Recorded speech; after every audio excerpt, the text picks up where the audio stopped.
Good morning, this is Robert with Pioneer Smokehouses out at the crack of dawn to start some pulled pork. Now, I don't do a lot of like roasts, like pulled pork or brisket in an electric smoker like this, but I want you to know that it's more than possible to get good results from a smoker as long as you do a few things, and you have to kind of temper your expectations. If you want that authentic taste, the crispy crust and everything like that, then you're gonna want to use either a charcoal smoker or an offset wood smoker of some sort. And I recommend the Gravity Feed Masterbuilt 1050, but that's my favorite so far. Now, of course, for hot and fast, I've been using the vertical. But first of all, before I started anything, I went ahead and preheated this because I wanted to get off to the very best start I could.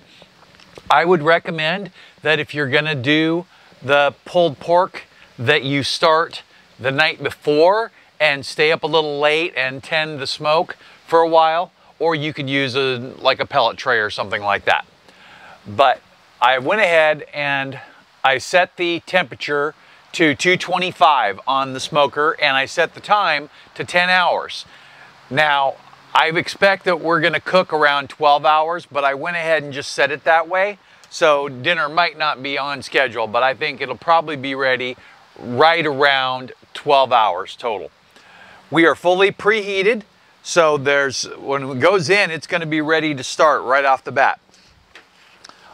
Now I'm gonna show you some pictures here, and this is a pork shoulder. So, or, you know, like a pork butt or something like that, similar cut, but this is the front shoulder. And I seasoned it with garlic and my 3-2-1-1. Now, I did trim a little bit off of it, and then I also wanted to show you that I cut the corner off to kind of round it out to make it an even cut. I'm gonna leave this in for a couple hours, and then I'll probably just throw it in a frying pan so I have a little snack for lunch. So this is a little too heavy to just slide in there, so I'm gonna have to pick it up like this. So I want to get this in before we talk too much, and I'm going to put it on this shelf because I want it as close to the thermometer as possible. Make sure there's room all the way around, and I have a foil tray in here to catch the drippings. There's going to be a lot. I'm going to close this.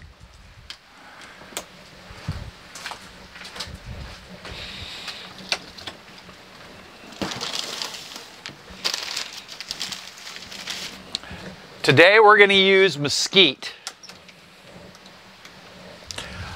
I really want to get the strongest, best flavor in as possible. And I forgot to do this, but I'm going to go ahead and back up. On the first load of chips, I like to load it directly into the pan.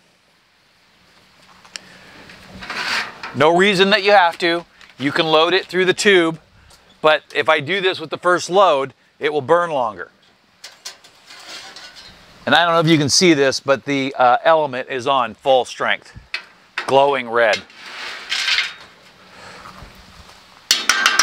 You want to make sure that your pan is clean and clear of all debris, otherwise it won't burn correctly.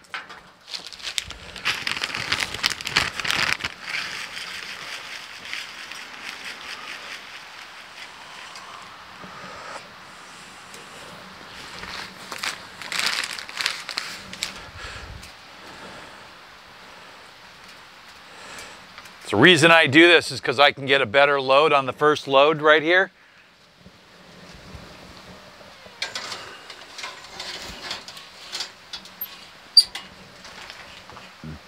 Make sure it's all the way in and get that door closed as soon as possible. Now, I do trim it. On a brisket I trimmed a quarter, but on the pork shoulder I trim down less than quarter, sometimes eliminating all the fat completely. Then what I like to do is I like to look for the edges, just like on a brisket, and cut off any points and round off anything that's really sharp. Now, like I said, cut off that one piece that looks like a little steak, and I went ahead and put it in there so that way it will get flavored up. Now, that will turn out to be, like I said, a great little cut for lunch. A couple of eggs with that, and you've got some good food. So we're gonna run this at 225 for 12 hours. Now I'm going to come back and check on it in the middle. If you were going to run it any hotter than 275, you might consider putting in some liquid injection. With something like a pork shoulder or any pork roast, I would probably just use straight apple juice, maybe apple juice and barbecue sauce mixed about 50-50, and then it'll kind of add to it, whatever your final treatment's going to be. We're going to use this one for pulled pork. If it's not done on time, I'll slice a couple of steaks off and we'll have that with dinner, and then put it in the crock pot to let it finish, because it'll keep breaking down overnight. And something that I was mentioning earlier is that I recommend that you stay up late and put this in and let it run overnight. When I say that, I mean like at 8 o'clock at night, put the thing in the smoker and then start loading chips. And when you do that, you can start it out a little cooler, like about 200 degrees, and then load chips every 30 minutes and keep it rolling smoke nonstop for 2 hours. And then at about 10 o'clock, fill the chips up with as much as you can and go to bed. Then in the morning, first thing you'll want to do is get up and add chips to this, and then increase the temperature to the 225. What'll happen is it'll just slow cook a little bit easier through the night, and then you can keep an eye on it and see how you're doing. You know, 8 hours at 200 degrees just rolls nice and slow, and it'll let that smoke absorb really good. Smoke doesn't stop absorbing throughout the cook, and I just tested it multiple times, and whether I've used smoke at the end or smoke at the beginning, it still absorbs. But I have noticed that there's a different taste to it, that if you get the smoke on early, it just kind of has that more smoky, you'd have to try it to understand. But I recommend that what you do is you take a couple of chuck steaks and you do this yourself. Hit it with smoke for the first 2 hours and see how it comes out, and then do the reverse and hit it with smoke for the last 2 hours and see how it comes out. And I think that you'll notice that there's a difference in how it tastes, not a difference in whether there's smoke there. So let's go ahead and let this roll, and I can see a little bit of smoke starting to come out, not a lot. It is still kind of a little dark out here. So I'll come back out and check on it in about 10 minutes, and I can actually smell the smoke now too. So we are rolling smoke. I'll be back for you in a couple of seconds. For me, it'll be probably 6 hours. It's just before noon, so we've been cooking a little less than 6 hours. And I just went ahead and used my generic ThermoPro instant read thermometer, which money to value is probably one of the best things I've ever bought. And I checked the temperature, and I'll show you a picture here. And the roast or shoulder looks great, and the temperature at 144 is right on track. Now, about 2 hours ago, I went ahead and bumped the temperature a little bit, and I moved it up to 250, and I'll show you a picture here. And there's a lot of reflection on the screen, so it's hard to get a good picture of the controls, and I don't know if I got a good one or not. But after I opened the door, it dropped down to about 250, down to 220. And then when I closed the door, it started going back up. Of course, the element is on because it let out the heat. And right now,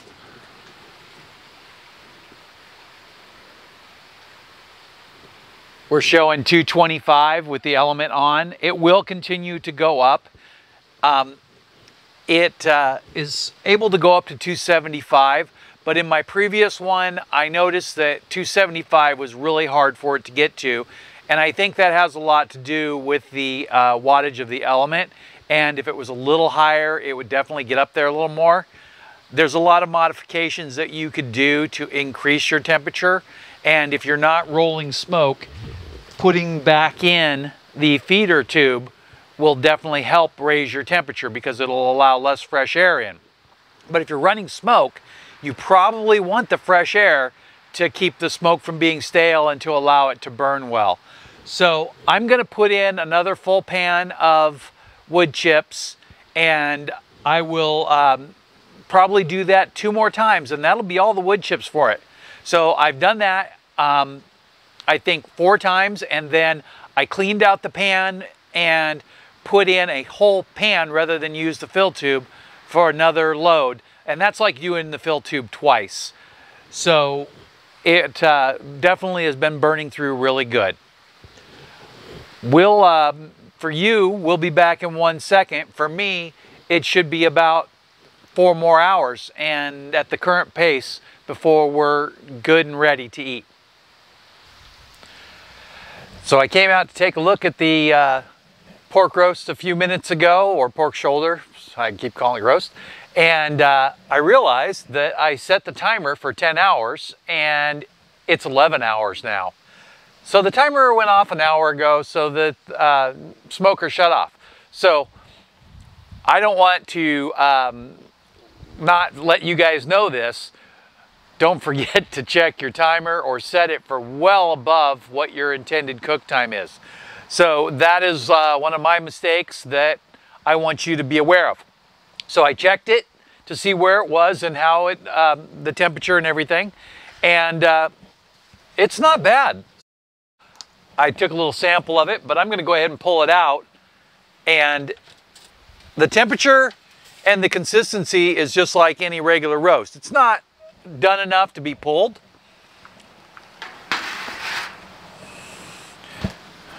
We have the sun coming from the side. I'm gonna go ahead and show this to you. So first I'll show it to you at this angle. So then we'll spin it around. And then I want you to see the end. I just cut a piece off the end there. And that looks really good, and I actually sampled it. So I'm gonna go ahead and cut another piece off.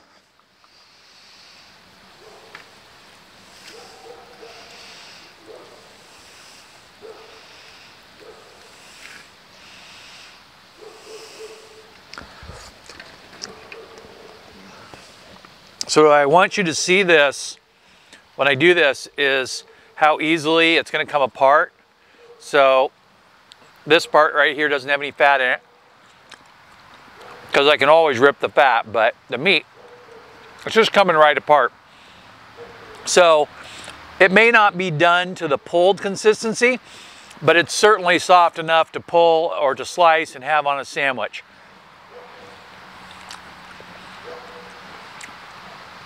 And it tastes really good. Now, I'm gonna come back up here again really close. And you're not gonna see a really strong smoke ring. I could have hit it with more smoke and started to develop a little bit of a smoke ring. And there is some bark there. So it's not like completely without the bark that you would get in a, say like a offset smoker or a charcoal smoker. But it's still really good. And the one thing I do like about it is that it doesn't have a like a charcoal burn taste to the outside.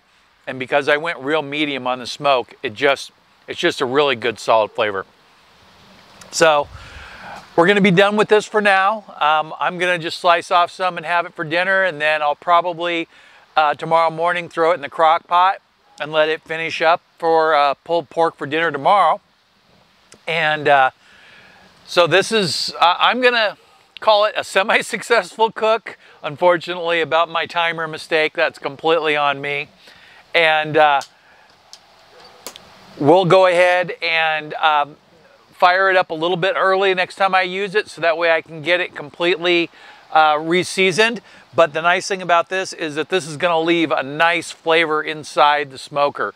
And we're just about there for having a fully seasoned smoker.